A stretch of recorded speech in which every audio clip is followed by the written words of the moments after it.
ജപ്പാനിലെ ടിയാജിനിൽ Shanghai corporation ഉച്ചകോടിയുടെ രണ്ടാം ദിവസമായ ഇന്ന് പ്രധാനമന്ത്രി നരേന്ദ്രമോദിയും റഷ്യൻ പ്രസിഡന്റ് വ്ളാഡിമിർ പുടിനും ഉഭയകക്ഷി ചർച്ച നടത്തും.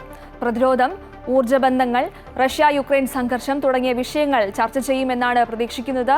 അമേരിക്കൻ പ്രസിഡന്റ് ഡൊണാൾഡ് ട്രംപിന്റെ പകരച്ചുങ്ക നടപടികൾ പ്രതിസന്ധി സൃഷ്ടിക്കുമെന്ന ആശങ്കയ്ക്കിടെ പുടിനുമായുള്ള കൂടിക്കാഴ്ചയെ ഏറെ പ്രതീക്ഷയോടെയാണ് ഉറ്റുനോക്കുന്നത്.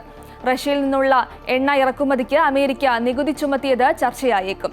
റഷ്യയിൽ നിന്നുള്ള എണ്ണ ഇറക്കുമതിക്ക് 50% നികുതി ചുമത്തിയ ട്രംപ് ഭരണകൂടത്തിന് ചൈനയിൽ വെച്ച് നടക്കുന്ന ഈ കൂടിക്കാഴ്ച ഒരു ശക്തമായ സന്ദേശം നൽകുമെന്നാണ് വിലയിരുത്തൽ.